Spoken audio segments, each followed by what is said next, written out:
महाराष्ट्र नवनिर्माण सेनेचे रायगड जिल्हाध्यक्ष रामचंद्र म्हात्रे यांनी माजी उपजिल्हाध्यक्ष संदीप ठाकूर यांनी पक्ष नेतृत्वावर केलेले आरोप फेटाळून लावत ते जनतेची दिशाभूल करत असल्याचा आरोप केलाय। ठाकूर यांच्या विरोधातील न्यायालयीन प्रकरण, पक्षविरोधी कारवाया आणि शिस्तभंगाच्या तक्रारींची दखल घेत वरिष्ठ नेतृत्वाने 1.5 महिन्यापूर्वीच त्यांचा राजीनामा घेतल्याचा दावा त्यांनी केलाय। ठाकूर यांनी पक्षाच्या अधिकृत संघटनेला समांतर संघटना उभारल्याचा आरोप करत त्यांच्या राजकीय निष्ठेवरही प्रश्न उपस्थित करण्यात आलाय। रायगडमधील कोणताही प्रमुख पदाधिकारी किंवा कार्यकर्ता त्यांच्यासोबत गेलेला नसून जिल्ह्यातील मनसेची संघटना आजही पक्षप्रमुख राज ठाकरे यांच्या नेतृत्वाखाली भक्कम असल्याचा विश्वास रामचंद्र म्हात्रे यांनी व्यक्त केलाय। पत्रकार परिषदेला पक्षाचे विविध पदाधिकारी उपस्थित होते।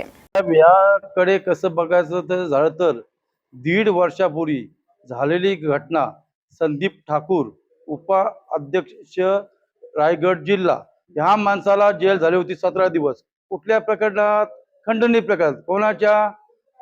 Stamp vendor Habib Khot.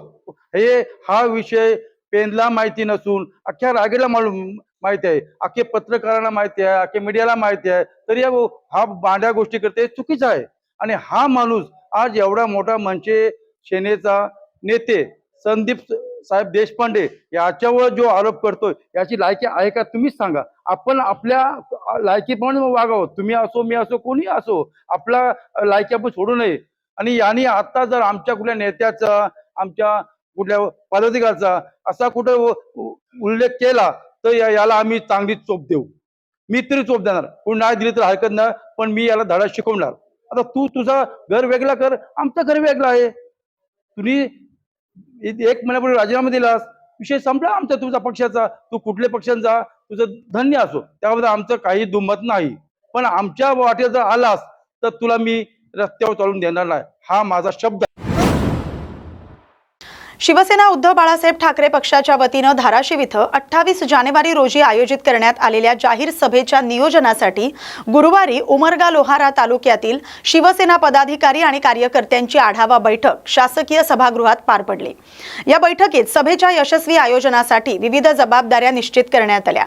तसंच जास्तीत जास्त शिवसैनिक आणि नागरिकांनी सभेला उपस्थित राहावं यासाठी नियोजन आणि जनसंपर्क मोहिमेबाबत सविस्तर चर्चा करण्यात आली।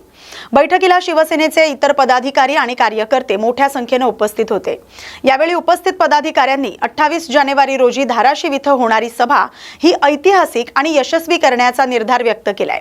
उमरगा लोहारा तालुक्यातील शिवसैनिकांनी सभेसाठी मोठ्या संख्येने उपस्थित राहण्याचं आवाहन यावेळी करण्यात आलं।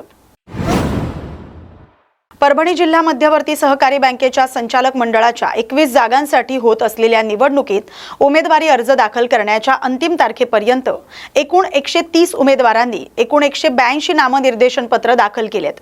उमेदवारी अर्ज मागे घेण्याची अंतिम तारीख 9 जुलै असून त्यानंतरच निवडणुकीचं चित्र स्पष्ट होणार आहे।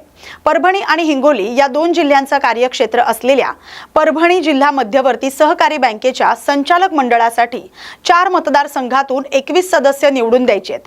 त्यापैकी प्राथमिक कृषी पतपुरवठा आणि विविध कार्यकारी सेवा सहकारी संस्था या मतदारसंघातील 14 जागांसाठी 76 नामनिर्देशन पत्र दाखल झालेत। या निवडणुकीत परभणी आणि हिंगोली जिल्ह्याच्या सर्वच दिग्गज नेत्यांनी आणि त्यांच्या नातेवाईकांनी आपले उमेदवारी अर्ज दाखल केलेत। त्यामुळे ही निवडणूक चुरशीची ठरण्याची शक्यता आहे। शिवसेना ठाकरे पक्षप्रमुख उद्धव ठाकरे या पक्षातून बाहेर पडलेल्या 6 खासदारांच्या मतदारसंघांचा 3 दिवसांचा दौरा करणार आहेत।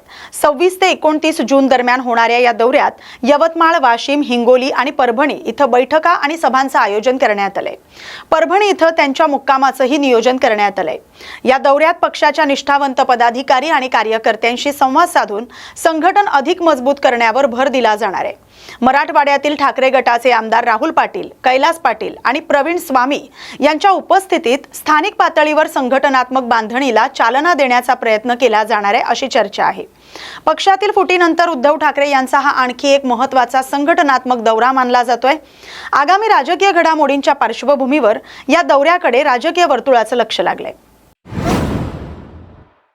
खासदार संजय दिना पाटील यांनी पत्रकारांशी कथित गैरवर्तन केल्याच्या प्रकरणाचे पडसाद आता परभणीत उमटलेत।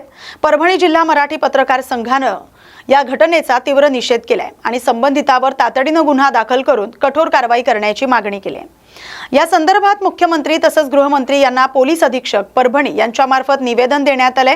पत्रकार संघाने लोकशाहीच्या चौथ्या स्तंभावर अशा प्रकारचे कथित वर्तन अत्यंत आक्षेपार्ह असल्याचं नमूद करत या प्रकरणाची उच्चस्तरीय चौकशी करण्याची मागणी केली आहे। राज्यातील पत्रकारांमध्ये या घटनेबाबत तीव्र नाराजी आहे। योग्य कारवाई न झाल्यास पुढील काळात आंदोलनाचा इशाराही पत्रकार संघाने दिलाय। श्री राजर्षी शाहू महाराज सार्वजनिक उत्सव समिती बीड शहराच्या वतीने राजर्षी छत्रपती शाहू महाराज यांची जयंती विविध सामाजिक उपक्रमांनी उत्साहात साजरी करण्यात आली। शाहू महाराजांच्या प्रतिमेची भव्य रथयात्रा डॉक्टर बाबासाहेब आंबेडकर, महात्मा फुले, अहिल्याबाई होळकर, अण्णाभाऊ साठे आणि छत्रपती संभाजी महाराज यांच्या पुतळ्यांना अभिवादन करत ढोल ताशांच्या गजरात शहरातून काढण्यात आली। रथयात्रेचा समारोप श्री राजर्षी छत्रपती संभाजी महाराज क्रीडांगण इथं झाला। यावेळी माजी सैनिक ब्लड सेंटरच्या वतीने मोफत रक्तदान शिबिराचं आयोजन करण्यात आलं। तसंच शालेय विद्यार्थ्यांना वह्या पुस्तकांचं मोफत वाटप करण्यात आलं। कार्यक्रमाला विविध संघटनांचे प्रतिनिधी, सामाजिक कार्यकर्ते आणि लोकप्रतिनिधी, विद्यार्थी तसंच नागरिक मोठ्या संख्येने उपस्थित होते। बीड जिल्ह्यात गुरुवारी दुपारनंतर अनेक भागात जोरदार पावसाने हजेरी लावली। माजलगाव, केज आणि वडवणी या तालुक्यात दुपारच्या सुमारास तर बीड शहर आणि परिसरात सायंकाळी मुसळधार पाऊस झाला। अंबाजोगाई तालुक्यातही चांगला पाऊस झाल्याने अनेक ठिकाणी पाणी साचलं। अहमदपूर अंबाजोगाई राष्ट्रीय महामार्गावरील एका पुलाचं काम अर्धवट असल्याने त्या ठिकाणी पाणी साचून वाहन चालकांना वाहतुकीत मोठा अडथळा निर्माण झाला। तर दुसरीकडे पेरणी केलेल्या शेतांमध्ये पाणी साचल्याने शेतकऱ्यांची चिंता वाढली आहे आणि काही ठिकाणी पिकांचं नुकसान होण्याची भीती व्यक्त केली जाते।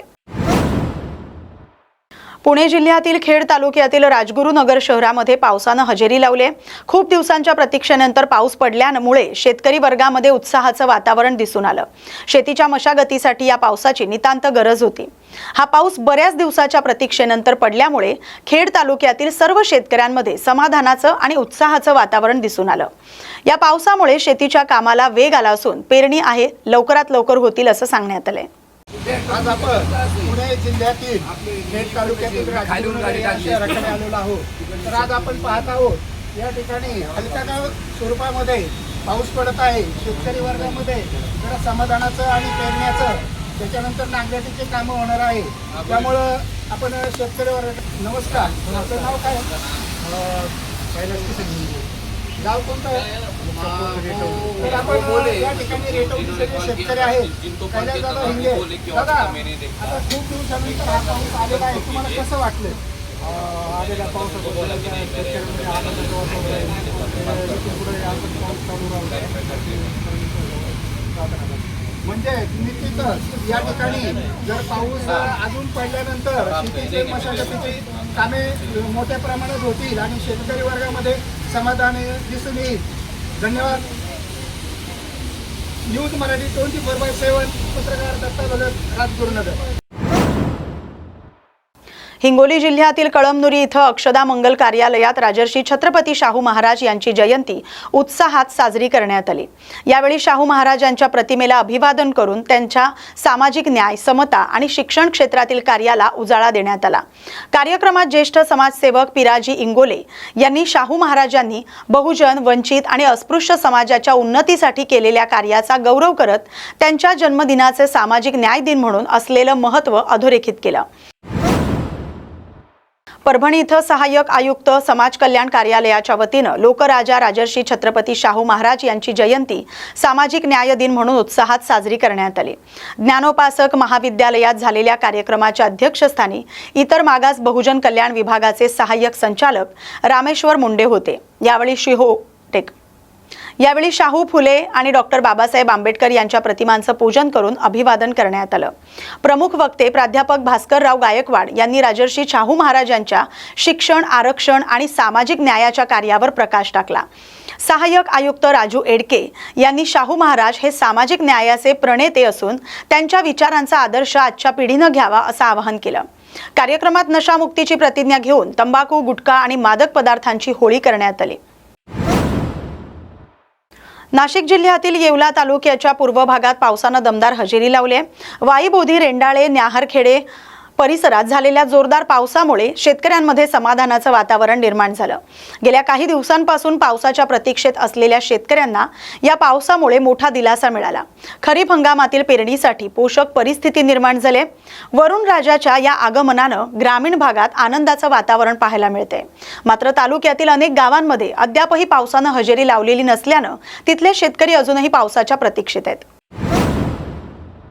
सातारा जिल्हा काँग्रेस कमिटीच्या वतीनं नवनिर्वाचित जिल्हाध्यक्ष नामदेवराव पाटील यांच्या पदग्रहण सोहळ्यानंतर आयोजित पत्रकार परिषदेत माजी मुख्यमंत्री पृथ्वीराज चव्हाण यांनी राज्य आणि केंद्रातील राजकीय परिस्थितीवर भाष्य केलं। सातारा जिल्ह्याला काँग्रेसची ऐतिहासिक परंपरा असून लोकशाही मूल्यांच्या जपणुकीसाठी काँग्रेसनं नेहमीच भूमिका बजावली असल्याचं चव्हाण म्हणाले। सध्या लोकशाहीवर संकट निर्माण झालंय, पैशाच्या जोरावर राजकारण बदलण्याचे प्रयत्न सुरू असल्याची टीका त्यांनी केली। यावेळी त्यांनी काँग्रेस कार्यकर्त्यांनी संघटित होऊन लोकशाहीच्या रक्षणासाठी सक्रिय भूमिका घ्यावी असं आवाहन केलंय। नामदेवराव पाटील यांच्या नेतृत्वाखाली सातारा जिल्ह्यात काँग्रेस संघटना अधिक मजबूत होईल असा विश्वास त्यांनी व्यक्त केलाय। नामदेवराव पाटील यांचा पदग्रहण सोहळा संपन्न झाला। संबंधित जिल्ह्यातून काँग्रेस कार्यकर्ते अतिशय उत्साहाने इथं आले होते आणि चांगली मार्गदर्शक आणि शुभेच्छापर भाषणं झाली। विशेषतः पुण्याहून हनुमंतराव पवार आमचे महाराष्ट्र प्रदेशचे प्रवक्ते आले होते आणि आजपासून आपण कामाला सुरुवातीने केलेलीच आहे, पण आजपासून अधिकृतपणे काँग्रेस कमिटीतून कामाला सुरुवात होणार। लवकरच ब्लॉक अध्यक्षांची नियुक्ती होणार आहे। काही नियुक्त्या झालेल्या आहेत, पण आज आम्ही घोषित केल्या नाही, तर 2-3 अजून राहिलेल्या आहेत, त्या करायच्या। 2-3 ठिकाणी खूप वाद आहेत की आम्हाला काय पाहिजे म्हणून, ते वाद सोडवायचं चाललेलं आहे। आज एका विशिष्ट परिस्थितीमध्ये देशातील लोकशाही वाचवण्याची लढाई काँग्रेस पक्षाला करायची आहे आणि त्याचं सर्वात महत्त्वाची जबाबदारी ही सातारा जिल्हा काँग्रेसला घ्यावी लागेल, कारण आपल्याला एक ऐतिहासिक परंपरा आपली आहे। स्वातंत्र्य लढ्यापासून ते नंतर स्वातंत्र्यानंतरच्या कालखंडामध्ये लढाई, ही लढाई पुन्हा व्हायची। आता लोकशाहीचा सरकारनं लिलाव काढला, प्रत्येक गोष्टीला पैशाने विकत घ्यायचं चाललं।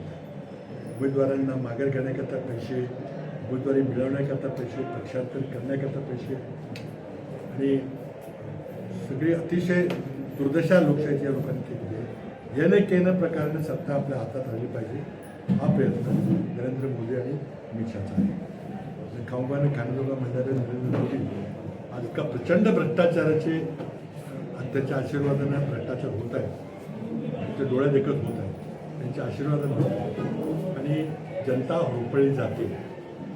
अनेक विषय आमच्यासमोर आहेत, आम्ही त्याचे आंदोलन उभी करणार आहोत। ते नीट परीक्षेचं आंदोलन असो, शेतकऱ्याच्या हमीभावाचं आंदोलन असो, युवकांच्या रोजगाराचं आंदोलन असो, महागाईचं आंदोलन असो, डिझेल पेट्रोल गॅसच्या किमतीचं आंदोलन असो, हे आंदोलन आम्ही रस्त्यावर उतरून करणार आहे। त्याला नुसतं कार्यकर्त्यांनी करून चालणार नाही, तर सातारा जिल्ह्यातले कार्यकर्ते सामान्य नागरिक या आंदोलनामध्ये त्यांना जर वाटलं की आपल्याला काही अन्याय होतो तर ते आलं पाहिजे आणि त्या लढाईमध्ये सामील झालं पाहिजे। हाच आजच्या या पदग्रहण समारंभाचा आमचा संदेश आहे। बाकी काही प्रश्न असतील तर मी त्या या बातमीसोबतच बातमी महाराष्ट्राची मध्ये वेळ झाली आता इथेच थांबण्याची। अशाच महत्त्वाच्या बातम्यांसाठी पाहत राहा न्यूज मराठी 24/7। नवा भारत, नवा विचार।